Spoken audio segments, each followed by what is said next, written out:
Monsieur Gouachman. Madame la Présidente, bien chers collègues, tout d'abord, permettez-moi, au nom du groupe FNRBM, de vous souhaiter la bienvenue à vous ainsi qu'à votre équipe pour vos nouvelles fonctions. Je voudrais également, toujours au nom de notre groupe, remercier le président sortant Bruno Retailleau et son équipe pour le travail accompli depuis décembre 2015.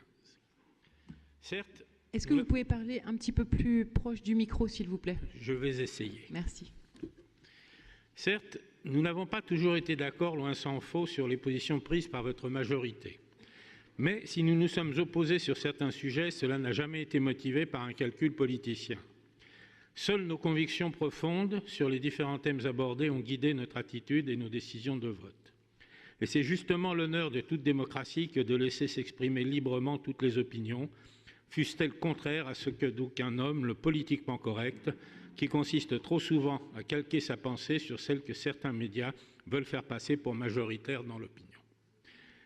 Nous avons également noté avec satisfaction que sur certains dossiers d'importance vitale pour notre région, nous avons su nous retrouver, toutes opinions politiques confondues. Nous espérons sincèrement que tel sera le cas dans l'avenir. Nous avons vécu une très longue période où les campagnes électorales se sont succédées. Les rivalités peuvent s'exacerber et les propos tenus, voire certaines attitudes, peuvent s'en ressentir.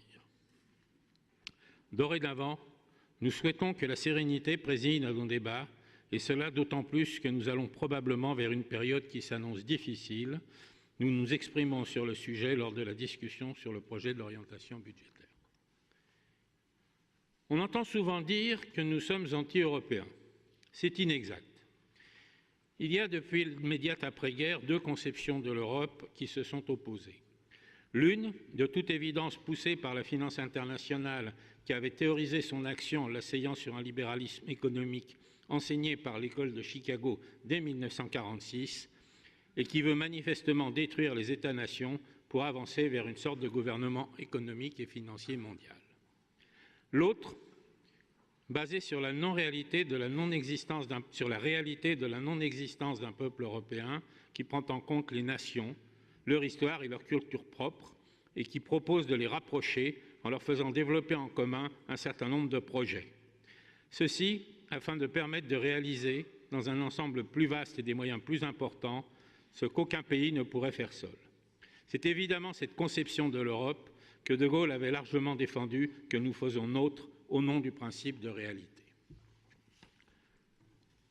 Pas plus que nous ne sommes pour l'intégration des nations comme les marrons dans la purée, nous n'approuvons une immigration massive et non contrôlée qui interdirait toute intégration et ne pourrait que mettre notre pays sur la voie d'un communautarisme déjà préexistant, dans lequel il serait illusoire de vouloir maintenir l'identité du peuple français et ses valeurs universellement reconnues qui sont les siennes.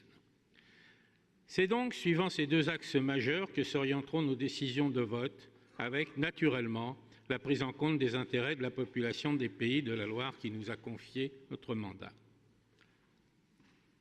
Enfin, permettez-nous d'avoir une pensée pleine d'émotion pour les deux jeunes filles victimes d'un drame affreux qui aurait dû être évité devant la gare Saint-Charles de Marseille.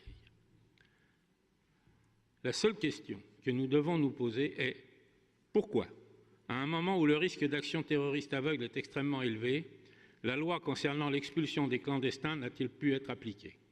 Comment notre société peut-elle accepter qu'un individu mis en garde à vue un jour puisse accomplir un tel acte le lendemain? Et ce double meurtre aurait pu se transformer en une véritable tuerie si nos soldats, auxquels nous devons rendre un hommage appuyé, n'avaient pas réagi avec efficacité et discernement. Nous ne demanderons pas d'observer une minute de silence, Madame la Présidente, mais sachez que si vous la proposiez dans cet hémicycle, nous nous ferions un devoir de vous accompagner. Madame la Présidente, très chers collègues, merci pour votre attention.